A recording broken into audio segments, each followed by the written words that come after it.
Tolewa na serikali na wananchi, na tunafurahia itaendelea mbele na ujenzi inaanza kesho, Mungu akitujalia. Asanteni inshallah. Magaalada Sabuli waxay masaafo dheerkeedu yahay 158 kilomitir u jirta ismaamulka Wajeer. Waxaa maanta booqasho ku tagay magaalada Sabuli xildhibaankan koonfurta Wajeer Professor Maxamuud Sheekh Cumar iyo wafdi kale oo ka socday ilaamaha amaanka. Xildhibaanka koonfurta Wajeer Professor Cumar ayaa dhagax dhigay xafiiska cusub ee gudoomiyaha amaanka kaasoo goordhow laga hirgelin doono magaalada Sabuli. Waa maalin farxad lagu soo gimgimay. Waa maalin runtii taariikh inoo gashay in Sabuli sub county ay Sabuli ku taalo ama aan Sabuli ka dhignay.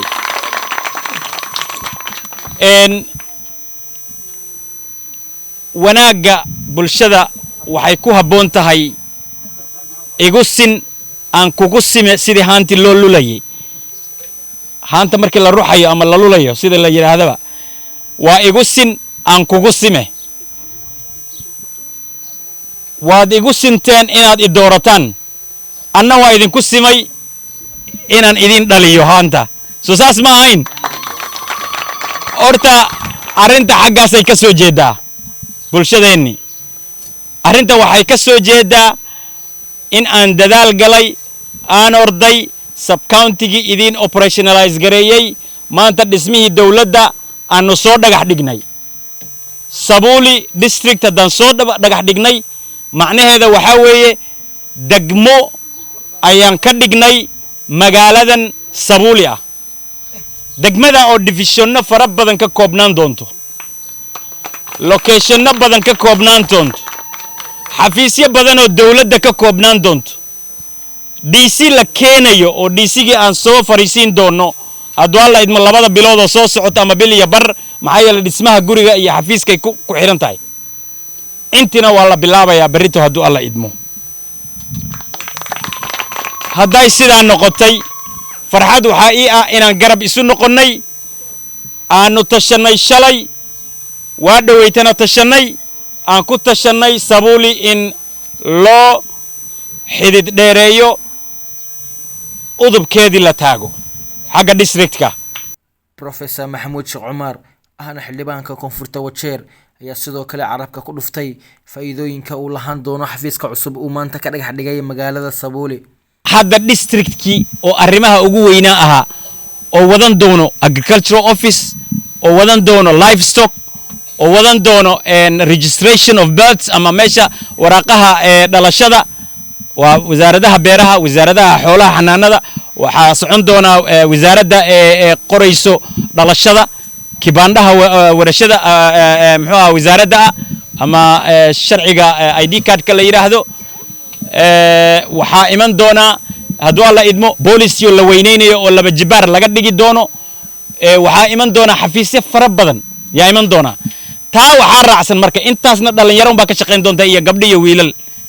Taa waxaa raacsan haddana prison inta laga qori doona waa ciidanka asluubta ama ciidanka xabiska ka shaqeeyo, waa ciidanka AP-da, waa ciidanka booliista, waa ciidanka forestka ama geedaha ama dhirta la yiraahdo, waa ciidanka wildlife-ka, waa ciidanka la yiraahdo muxuu ahaa GSU-ga, waa military-ka, waa meeqa waa 7 ciidan baa laga qori doona.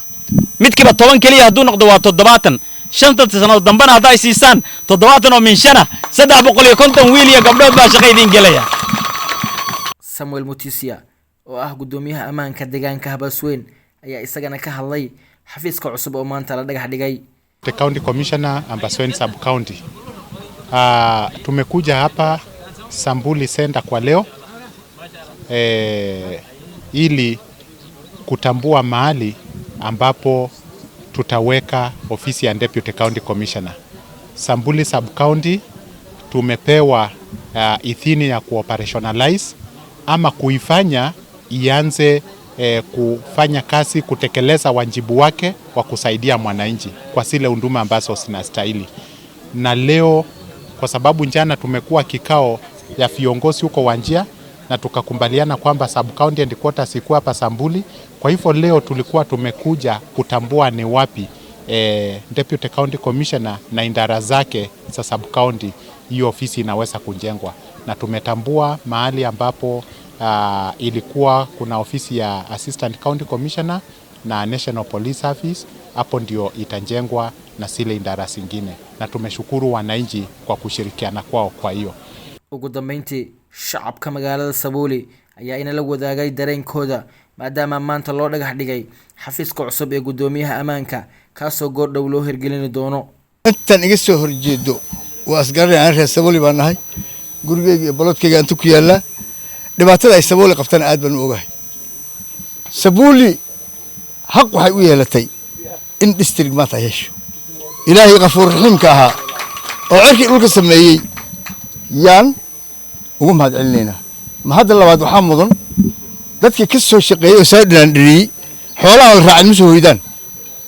Carabka haday waa lagu dhuftay Mheshimiwa Omar haddana reer Sabuuli xogaa waxaa la warsadan maxay ahayd habeenkii markii aan shaah cabnay iyo waxan mudana maxaa daran dhihin, laakiin maanta waxaa caddaatay wixii uu noo doonay wuu noo keenay. wuu mahadsan yahay, agtaanada 100 goor buu ka mahadsan yahay.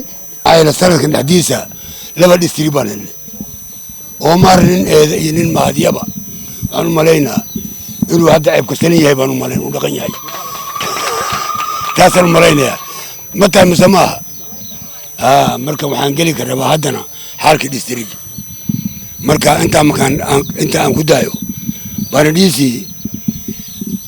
watu wa Sabuuli pamoja na sisi tumefurahia sana kupata district Sabuuli. Mwaka huu sisi kama watu wa Wajir South tumepata district mbili, Div na Sabuuli. Tunashukuru serikali pamoja na mheshimiwa wetu Omar, amejaribu sana juu na chini, amefanya bidii. Sabuuli, assalamu alaykum marlaba sababta ay tahay ana garani idinkana waad garanaysiin dadkii meesha taagan marbu idin salaamay, laakiin 100 jeer idin salaamaan raba salaanta ma iga qaadeen. districtkan oo hadda aan maanta u joogno dhagax la dhigay ilaahay baa keenay, laakiin ninkii noo ogolaaday inuu districtka oo Haboseyn balkii Sabuuli laga dhigo dhaqaaqeed meeshay ka soo bilaa shantii hore la soo bilaabo horta aqoontiin ma la socday horta districtka waa shantii hore baa la gazet gareey 2017 aad u dhageysta adinad markaati Sabuuli nin boorana wuxuu dhaala yiraahday wax baan ku dari rabaa yaa wuxuu dhaala yiraahday jiir korkan weyn dhanba intuu ka dhalo meesha fidii ugu dambeysay markuu gaaro cabaada la yiri macana badan bay leedahay. marka war dheefti waa soo daadihinay waaba keenay markay dhali rabtay sababtoo dhaxdo dawada loo qabana maxay dhunta loo qabtay maxay tahay ilma adeeryaalo aad baan ola yaabnay shalay markaan halka ku shiraynay reer Sabuuli oo khayr Allah hadin siiyo wixii la soo waday dhaxda loo qabtay, laakiin rag dadka digaalamay u tashaday soo riday MP-gi hadda idin garab u noqonin annaga da garab loo noqonin arinta shalay maar gasheen. malada waxay tirahaa mahadna mawlaale mahadna madaxdaale mahadda kale shicibka muuqdaale mahad ilaahay baale khaaliq yaa mahad iska leh. midda kale mahadda labaad waxaa iska leh madaxdii noo suurtagelisay howlahaas aan xaq u lahayn district aan xaq u lahayn madaxda noo suurtagelisay maanta noo keentay noo dhagax dhigtay mahadda labaad taasaa leh. mahadda saddexaad shicibka ka soo qayb galay ee reer Sabuuli iyo meel kastaba ka imaadeen marti sharafkaas marti ka soo qayb galay mahadda saddexaadna shicibkaas iska leh. in badan baan MB-gi aan dooranay weligiisna ma uusan imaanin, in badan baan hadal haynay aan ku tala aan rajaclaan inuu noo imaado waxyaalo dhismo oo soo qabtay magaalada wax ka dhisay waa jirtay laakiin ma noo imaanin isaga laftiisa waxoogaa eed baan yaan ku turtuuraynay hadda eed waa iska dhaqay una mahadsan yahay aad u mahadsan yahay. Assalaamu alaykum waraxmatullaahi wabarakaatuh. ilaahay baa iska leh ka sokeyso intii noo keentay ma aragtay wixii aan u hanqaltaagayna ayaa mahadda iska leh. rag muxuu ku maqnaa lama dhahe muxuu keenaa la dhahaa in badan MB-gi waan sugayna laakiin waxaan ka sugayna waa helnay hadalkana ma sii badinayay daqiiqadooyina la soo qabtay waa mahadsan yahay asaga iyo intii ogala shaqaysaba iyo baahida aan u qabnana insha Allah inaan ka bogonaynayna la tahay anta waa maalin aad aan ugu faraxsanahay anagana shalay waxaan ka imaanay Wajeer haddaan nahay dhalinyaradii haweenkii odayaashii chiefkeena waxaan ka qayb galnay public participation wax lagu dhahaa oo ka dhacay Wajeer City Hall ICT Hall marka waxaan aad ugu faraxnay sidii shalay macnaha uu noogu hiiliyay Mheshimiwa Omar runtii mas'uuliyadiisa wuxuu noo sheegay in laga la xisaabtami doono ilaa taariikh 2022 laga gaarayna inuu asaga ka yahay MP Wajeer South uu dhahay xaq Sabuli lama qarinayo runtii waa la sheegay wuxuu Ilaahay nagu ogyahay inaan sheegno lagu og marka aad baan ugu faraxsanahay anaga dhalinyarada haddaan nahay Sabuli districtga hadii noo la keena faa'iido badan baan kala kulmaynaa runtii district meel kale la geeyay wax dan ayno ta malaha inta aynu baasku danne. Nataka nichukue hii fursa niwashukuru watu ya Sabuli walikuwa wameongojea hii issue ya sub county kwa muda 2017 mpaka sasa hii walikuwa nasema imeenda kwingine, imeenda wapi, serikali pengine haikuwa inasema ukweli, mpaka jana ndio walihakikisha hii ni kweli. Leo wameiona kabisa na sasa hakuna mtu anaweza kujaribu kusema inaenda kwingine tena.